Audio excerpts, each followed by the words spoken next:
Fatbob. What'd you call me? No, have you seen Harley's new Fatbob? Which one? This one. Oh, that one.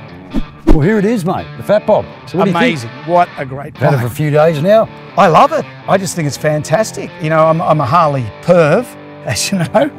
What I do like about it is it's the first Harley from memory that I can think of where you actually sit in the bike. It's got like sort of a scoop. Yeah, you're scooped in there. So it's a bit like, I used to have, well, I've got an old GSXR 750 and you sit in that bike when you're riding it. This feels the same.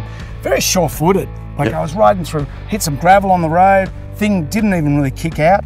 It just feels really solid around corners and handles great. I mean, and that traditional Fatbob styling with big Yeah, chunky it looks- wheels and the bob rear guard. Yeah.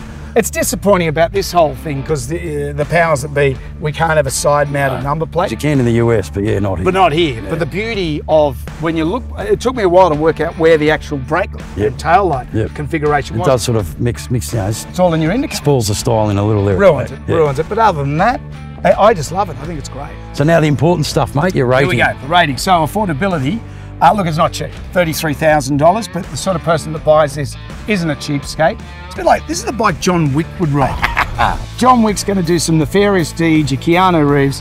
That's great. So it's super for that. So what rating would you give that? I would give that, it's probably about a 6 out of 10 for affordability.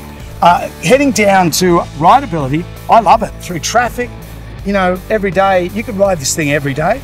And I was quite surprised about how comfortable it actually is. That aforementioned, you're sitting in the bike, feels really comfortable. So I would say that it's a fair, out of that one for rideability, I say it's a solid 8 out of 10. Go 8 out of 10.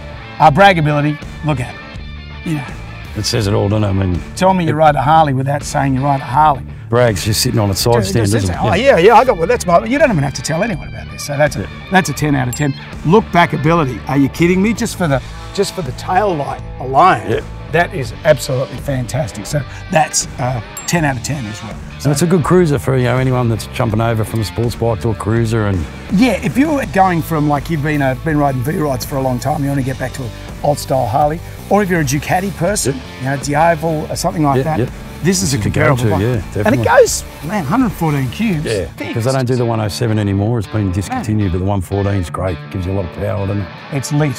Totally lit. Well, good on you, Jonesy. Thanks for that, mate. Enjoy the rest of your ride. Super, mate. Well, I'm off for a beer. Take it easy.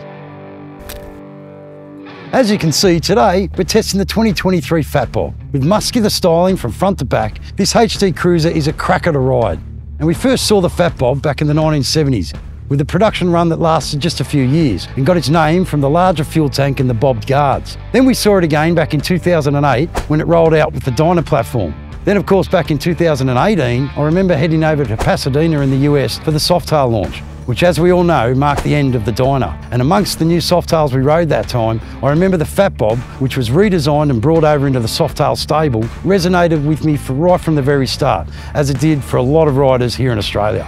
Obviously the stark differences were the shocks, which instead of the visual twin shocks on the old Dyna model, it now featured the single mono shock. Another styling change was the headlight, which is now the horizontal LED headlight as opposed to the old small circular headlights. What hasn't changed is that unmistakable styling. With the muscular design, twin exhaust and those large fat wheels, it screams Fatbob from every angle.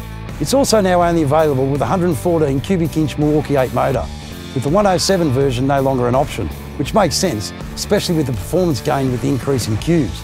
And who doesn't want more cubes?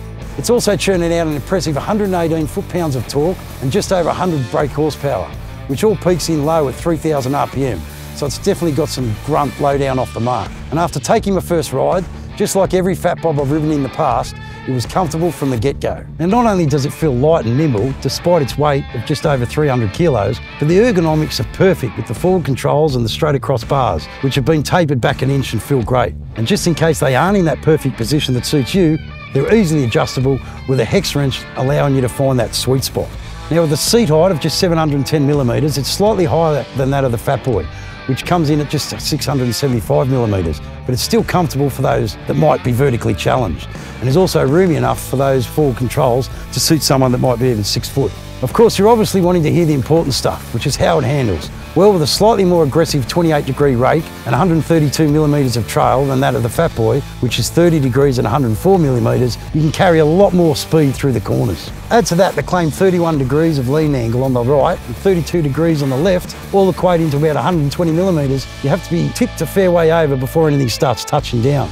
And with power being delivered in spades, you can just ride that power curve right through without needing to shift any gears. Trust me, it even pulls hard in sixths. Now, further enhancing the handling is the Shower 43mm upside down fork, which may not be adjustable, but it feels more than sturdy, especially combined with the large diameter tyre at the front, which helps smooth out the ride. You do have the option of hydraulic preload adjustment on the rear monoshock though, which is done easily by the dial just behind your right leg.